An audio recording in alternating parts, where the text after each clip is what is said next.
आज क्लास से inter related topic है, छोटा सा था, but due to time restriction हम क्लास में नहीं कर पाए, अभी खत्म कर देंगे। तो ये C2H3 की जगह क्या हो जाएगा, C3H1। Sir why related to the last topic क्या करा था हमने, meaning and types of unemployment. उसके बाद कॉजेज पढ़े थे, तो कॉजेज की हम रेमेडीज पढ़ रहे थे। क्या कर रहे थे, कॉजेज तो पढ़ लिए थे, फिर हम रेमेडियल मेजर्स फॉर अनएम्प्लॉयमेंट। तो रेमेडियल मेजर्स से ही रिलेटेड कॉन्सेप्ट है, remedial measures taken by the government to curb or reduce unemployment.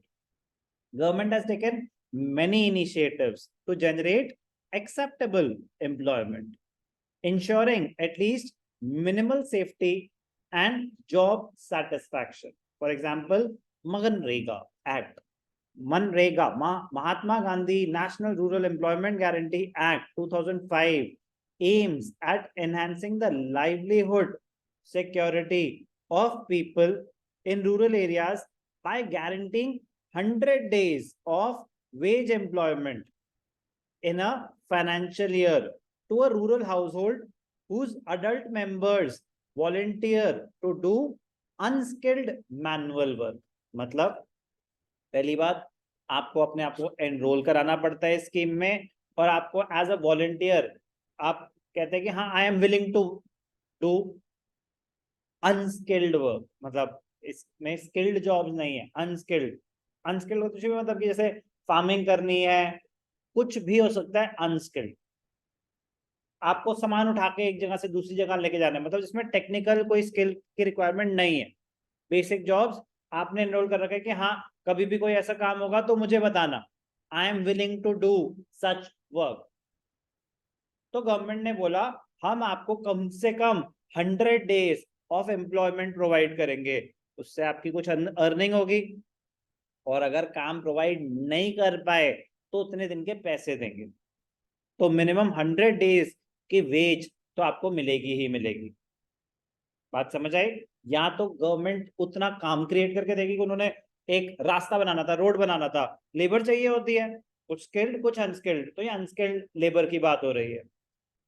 तो या तो हम 100 डेज का आपको काम क्रिएट करके देंगे, जो काम करवा के हम उसको पैसे देंगे, आपको वेजेस देंगे। अगर काम क्रिएट ना कर पाए तो आपको उतने दिन के तो वेजेस मिलेंगे ही मिलेंगे।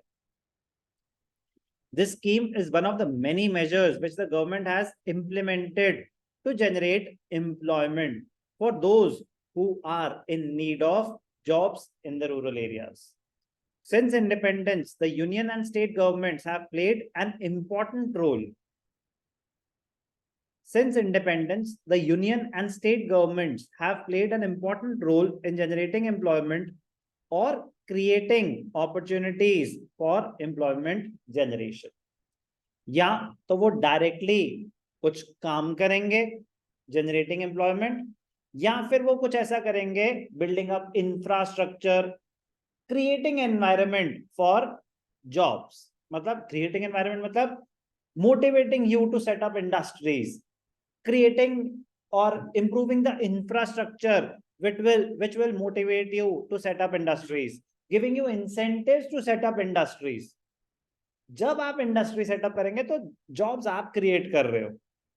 एक होता है गवर्नमेंट ने रोड बनानी है तो गवर्नमेंट डायरेक्टली जॉब दे रही है, गवर्नमेंट ने हॉस्पिटल बनाना है डायरेक्टली जॉब दे रही है, गवर्नमेंट हॉस्पिटल रन कर रही है डायरेक्टली जॉब दे रही है।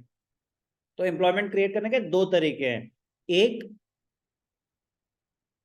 जनरेटिंग एम्प्लॉयमेंट और creating opportunities for employment. They are two different things. Generating employment मतलब वो कुछ प्रोडक्टिव एक्टिविटी में पार्टिसिपेट कर रही है जिसमें वो जॉब ऑफर करेगी, और दूसरा creating opportunities for employment generation. वो कैसे होता है, setting up zones, economic zone, SEZs, special economic zones. तो गवर्नमेंट ने बस पॉलिसी इनिशिएट करी, स्पेशल इकोनॉमिक जोन सेटअप करे, तो they have created opportunities for employment generation. Special economic zone में क्या होगा, या तो आपका टैक्स एग्जेम्प्ट होगा या कुछ और सब्सिडीज मिलेंगी, तो उससे क्या होगा, बिजनेसेस ज्यादा सेटअप होंगे। समझ आ गई ना, दो अलग बातें।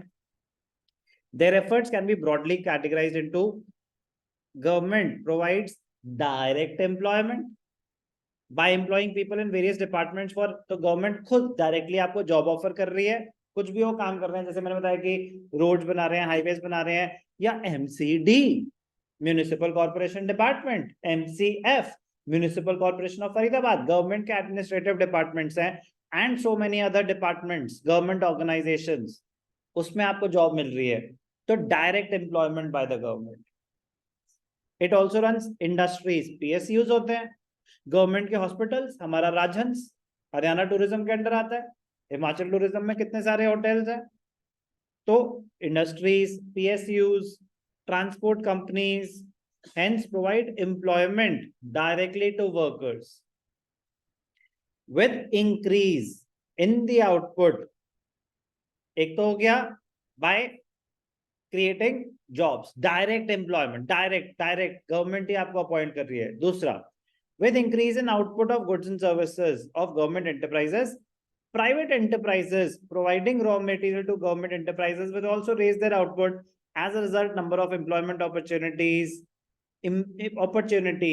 this will create indirect, मतलब अब जैसे फॉर एग्जांपल गवर्नमेंट ने हॉस्पिटल चलाया, मतलब एग्जांपल है, गवर्नमेंट हॉस्पिटल रन कर रही है, अब उनको ना वो चाहिए कंज्यूमेबल्स मतलब इंजेक्शन चाहिए, आपको इक्विपमेंट्स चाहिए, अब किसी से तो खरीदोगे ना, तो उनकी वजह से उनका काम क्रिएट हो गया कि जो ऐसे इक्विपमेंट्स बना रहे हैं।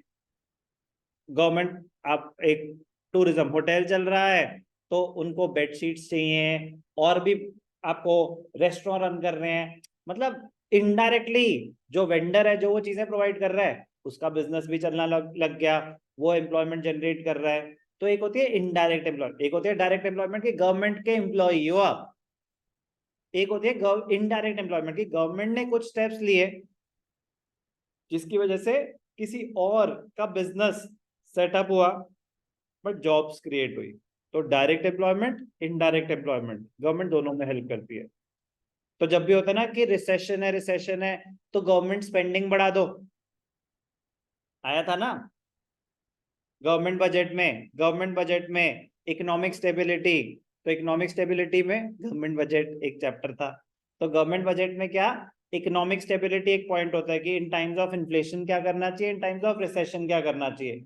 तो इन टाइम्स ऑफ रिसेशन था कि गवर्नमेंट स्पेंडिंग बढ़ा दो, टैक्सेशन कम कर दो। जब गवर्नमेंट स्पेंडिंग बढ़ा दो तो government spending on goods and services, तो गवर्नमेंट खर्चा करेगी गुड्स एंड सर्विसेज पे, तो जो वो गुड्स एंड सर्विसेज बना रहा है उसका तो आउटपुट बढ़ रहा है ना, वो आउटपुट कहां से जनरेट होगा, by using factors of production, तो एम्प्लॉयमेंट क्रिएट होती है इनडायरेक्टली। तो गवर्नमेंट पॉलिसीज क्रिएट करो, हम रेमेडियल मेजर्स पढ़ रहे हैं, remedial measures to reduce unemployment, remove तो नहीं हो सकती, ठीक है ना, it is not possible, there is no country where there will be zero unemployment, but हम रिड्यूस कर सकते हैं। तो गवर्नमेंट पॉलिसीज, जिसमें मनरेगा का आपको एक्ट पता होना चाहिए 2005, ठीक है, फुल फॉर्म पता होनी चाहिए। दूसरा स्टेप क्या गवर्नमेंट ले सकती है, employment generation programmes related to schemes only. Government, एक तो हमने पढ़ ली MNREGA, government has also implemented a number of employment generation schemes like National Rural Employment Guarantee Act, Mahatma Gandhi National Rural Employment Guarantee Act, MNREGA अलग है, ठीक है ना, तो रूरल एम्प्लॉयमेंट पहले था कि फिर उसको अलग है दोनों स्कीम्स। प्राइम मिनिस्टर्स रोजगार योजना, स्वर्ण जयंती Shahari Rozgar Yojana. Government aims to alleviate poverty through such employment generation programmes, alleviation, poverty alleviation programmes. ये कहीं ज्यादा डिटेल में किस चैप्टर में होते थे, पॉवर्टी एलिविएशन प्रोग्राम्स, पॉवर्टी में, पॉवर्टी इस साल के लिए कोर्स में नहीं है, तो इस साल में तो बहुत ब्रीफ में आपको ये बता रहे हैं, क्योंकि पॉवर्टी एलिविएशन और एम्प्लॉयमेंट जनरेशन इंटर रिलेटेड चीजें हैं, जॉब्स ना होने की वजह से क्या होता है, पॉवर्टी बढ़ती है, पॉवर्टी बढ़ती है। तो पॉवर्टी और एम्प्लॉयमेंट इंटर रिलेटेड टॉपिक्स हैं, बट आपका पॉवर्टी कोर्स में ही नहीं है, तो बहुत रिस्ट्रिक्टेड कंटेंट रह गया आपके लिए poverty, as far as poverty alleviation programmes are concern. जितना है उतना ही करना, जो थोड़े बहुत नाम है पता होना चाहिए। All these programs aim at providing employment, services in primary health, education, rural shelter, etc. These programs also aim to assist people in buying income and employment generating assets, developing community assets, and construction of houses and sanitation. और scheme का नाम जैसे ऐसे case studies बन जाती हैं कभी कभी इस पे, तो जो जो ये मतलब फोटोज हैं ये एनसीईआरटी की ही इमेजेस होती हैं, इनको इग्नोर मत करना, क्योंकि बहुत बार केस स्टडी इसी पे कुछ भी उन्होंने कॉन्सेप्ट टेक्स्ट का ही पूछना होता है, बट किसी चीज से रिलेट करके केस स्टडी में कोई अलग बात नहीं होती, वो एक कहानी सुनाते हैं, क्वेश्चन वो कॉन्सेप्ट का ही पूछ रहे होते हैं, बट रिलेट करते हुए हमें आंसर देना होता है। In order to provide maximum number and low cost mask to people for prevention of coronavirus, the Jeevan Shakti Yojana was implemented by Madhya Pradesh government with a view to increase the employment opportunities of women entrepreneurs in urban areas of the state. Jeevan Shakti Yojana, पता ही नहीं था ऐसी भी कोई योजना। Conclusion: there has been a change in the structure, there has been a change, यहाँ पे नहीं, वो आगे और डिटेल में आएगा जो मैं बात डिस्कस करना चाहता हूँ, बट यहाँ पे एक बेसिक उसको टच कर रहे हैं। तो there has been a change in the structure of workforce in India. Service sector emerging as a prospective employer. Primary, secondary, tertiary. So service sector, with the expansion of the service sector, newly emerging jobs are found mostly in this sector. Service sector बहुत ज्यादा grow कर रहा है। Technological advancement, due to advent of high technology, now efficient small scale enterprises and individual enterprises work along with MNCs. पहले तो कोई chance ही नहीं था कि उनसे compete भी कर पाए, कह रहे अफोर्डेबल ही नहीं थी टेक्नोलॉजी, इक्विपमेंट्स, मतलब जो इतनी हैवी टेक्नोलॉजी है, जो आपके मतलब आप खुद सोचे ना कि जो कॉल रेट्स हैं 2003 में, I don't remember exactly but आप थे, ठीक है, 2003 में कॉल रेट्स क्या होते थे, मतलब 26 रुपए आउट गोइंग, इनकमिंग के भी चार्जेस होते थे, 26 rupees per minute out going call हो रही है, 13 rupees per minute incoming call हो रही है। तो वो उस जमाने के हैं जो मिस्ड कॉल वाले हैं, अब तो फ्री होता है वो, मतलब उनको आदत है ना, वो कौन, मतलब सोचो ना, इनकमिंग के भी पैसे उठाते ही नहीं थे कॉल, क्यों उठाएं, अगर जरूरत है तो उठाएंगे। पॉइंट कि वो कौन अफोर्ड कर सकता होगा, जो बड़े बिजनेसेस हैं या बिजनेसमैन हैं या जो एक्चुअली उससे रेवेन्यू जनरेट कर पाएंगे। ये तो एक एग्जांपल है। ऐसे ही कंप्यूटर्स, प्रोसेसर्स, जो मतलब एडवांस कंप्यूटर, बेसिक कंप्यूटर भी बहुत कॉस्टली होता था, सबके घर में कंप्यूटर नहीं होता था, फिर वो धीरे धीरे टेक्नोलॉजी सस्ती होती जाती है, तो आज की डेट में जो हमें लैपटॉप 25,000 का भी मिल जाएगा, वही सेम पहले 2-2 लाख के होते थे। अगर 15 साल पहले चले जाए ना, तो उससे स्लो, उससे खराब स्पीड पे काम करने वाले 2-2 लाख के कंप्यूटर्स, और वो भी सब अफोर्ड नहीं कर सकते थे ऑब्वियसली। तो पहले टेक्नोलॉजी यूज करना, इतना अवेलेबल भी हो ना, तो यूज करना अफोर्डेबल नहीं होता था, तो इम्पॉसिबल होता था कि एक इंडिविजुअल लेवल का बंदा एक कंपनी से compete कर पाए। अब जो टेक्नोलॉजी कंपनी यूज कर रही है, कि फॉर एग्जांपल एक छोटा सा ही बात कर लेते हैं ना, कि प्रोजेक्टर्स हर जगह नहीं होते थे। प्रोजेक्टर्स क्या होते थे कि आप कि बड़े हॉल्स हैं, ठीक है ना, बड़े हॉल्स हैं या कॉर्पोरेट ऑफिसेज हैं, उनके पास होते थे प्रोजेक्टर। अब इतना सस्ता हो गया कि हर क्लासरूम में प्रोजेक्टर है, तो टेक्नोलॉजी अफोर्डेबल हो गई ना, तो आप किसी भी, अब स्मार्ट स्क्रीन हो गई, स्मार्ट स्क्रीन 3-3 लाख 4-4 लाख की स्मार्ट स्क्रीन जो इंटरएक्टिव स्क्रीन आती थी, अब वो 1 लाख में मिल रही है। अफोर्ड टेक्नोलॉजी एडवांसमेंट से क्या होता है कि वो अफोर्डेबल हो जाती है। अफोर्डेबल होने की वजह से क्या होता है कि एक बेसिक इंडिविजुअल लेवल का बंदा भी एमएनसी से compete कर सकता है, स्मॉल स्केल इंडस्ट्री भी बड़े कॉर्पोरेट हाउसेस से compete कर सकती है एक लेवल तक, ऑफ कोर्स एक लेवल तक पहले तो कोई चांस ही नहीं था कि कंपैरिजन ही नहीं है कि भाई साहब पॉसिबल ही नहीं है। तो technological advancement has helped a lot in growth of the service sector.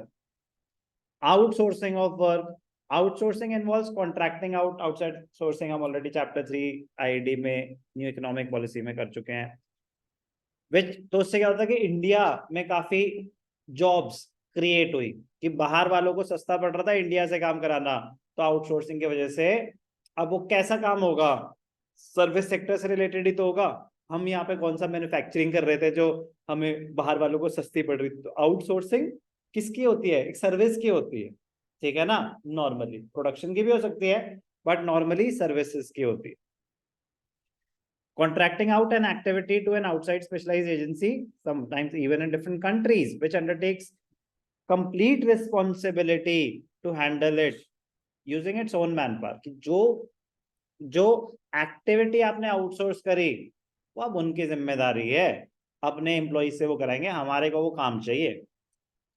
For example many companies have started outsourcing sanitation and housekeeping functions, कि देखो एक आपके पास ऑप्शन है कि अपना स्वीपर रख लो, मेंटेनेंस के लिए रख लो, हाउसकीपिंग के लिए रख लो, एक है कि आप सर्विस आउटसोर्स कर दो। सर फायदा कोई मुझे बता सकता है कि अगर मैंने हाउसकीपिंग, मेंटेनेंस, क्लीनिंग आउटसोर्स कर दी तो उसका एडवांटेज क्या है,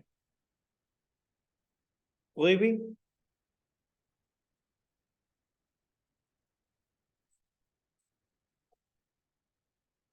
आप इंडिविजुअली नहीं पे कर रहे हो उनको, वो आपके रोल्स पे नहीं है, वो आपकी सरदर्दी नहीं है।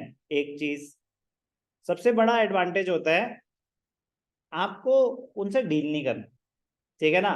आप एक इंसान से डील करोगे, वो उनकी रिस्पॉन्सिबिलिटी है बाकी लोगों से काम कराना, कोई छुट्टी मारता है तो उनकी रिस्पॉन्सिबिलिटी है उसके रिप्लेसमेंट भेजना, आपकी सरदर्दी खत्म। आपने एक लमसम अमाउंट डिसाइड कर लिया कि भैया मैं आपको 1 लाख रुपीज पर मंथ दूंगा, मेरे यहाँ पे 15 लोग चाहिए पूरे स्कूल की क्लीनिंग के लिए, तो वो अब आपकी जिम्मेदारी है, कौन आएगा क्या आएगा मुझे कोई लेना देना नहीं है, सब आपकी रिस्पॉन्सिबिलिटी। तो आउटसोर्सिंग की एडवांटेज ये होती है, you can focus on other things, yes और नो। तो काफी लोग सिक्योरिटी आउटसोर्स कर देते हैं कि सिक्योरिटी गार्ड आउटसोर्स कर दिया, एक टेंडर दे दिया किसी को, सिक्योरिटी एजेंसी आ गई, उन्होंने अपने सिक्योरिटी गार्ड्स रखे, अब उनकी मर्जी, उनकी सरदर्दी है, उनकी अटेंडेंस, उनका to make sure that there is someone at the gate. छुट्टी मारे, आप सोचो आपका एक, अब मेरा एक अगर सिक्योरिटी गार्ड रख भी दूं मैं, अब उसने छुट्टी मारी तो खत्म है ना फिर। लेकिन मैंने अगर एजेंसी हायर की हुई है, उसने छुट्टी मारी, वो उसकी रिप्लेसमेंट भेजेंगे, मुझे कोई फर्क नहीं पड़ता कि कौन है, राम है या श्याम है, मुझे सिक्योरिटी से मतलब है।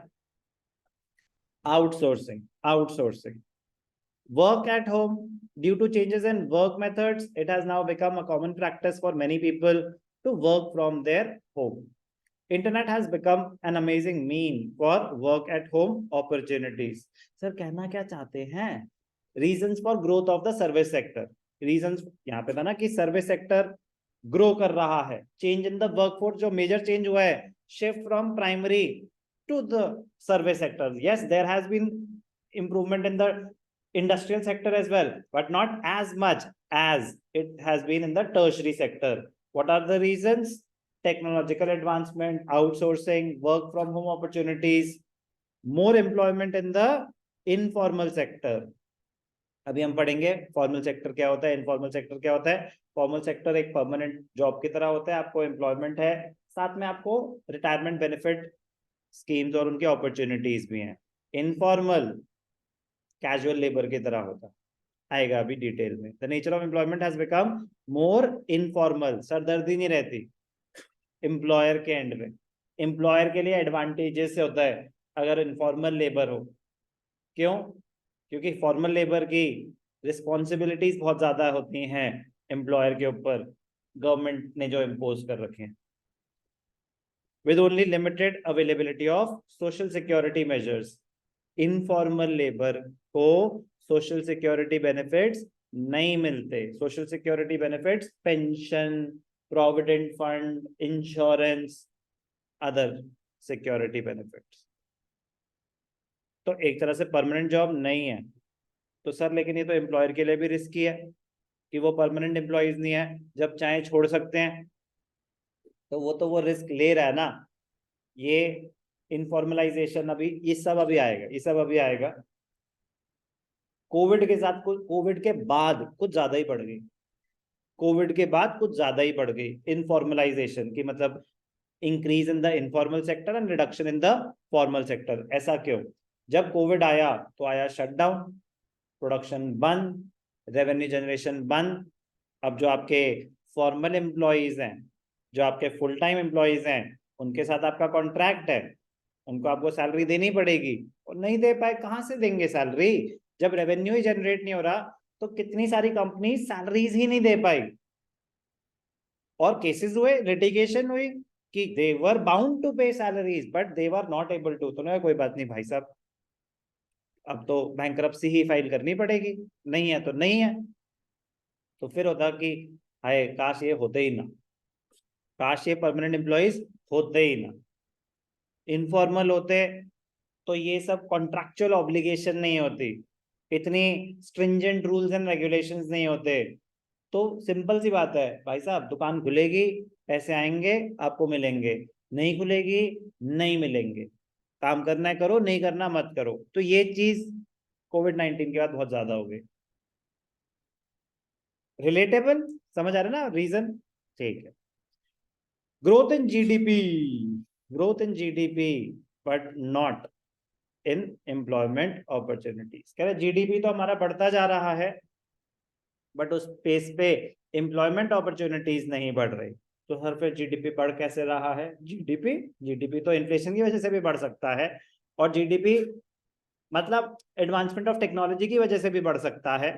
कि एडवांसमेंट ऑफ टेक्नोलॉजी से क्या होता है कि सेम मशीन की आउटपुट बढ़ गया, जरूरी थोड़ा है कि नंबर ऑफ जॉब्स बढ़ी, लेकिन प्रोडक्शन तो बढ़ गई। तो जीडीपी बढ़ रहा है, जॉब अपॉर्चुनिटीज उस पेस पे नहीं बढ़ रही, एम्प्लॉयमेंट, उस एम्प्लॉयमेंट क्रिएशन उस पेस पे नहीं हो रही। तो बहुत ही इंटरेस्टिंग टर्म हम एक सीखेंगे, जॉबलेस ग्रोथ। जॉबलेस ग्रोथ आएगा अभी।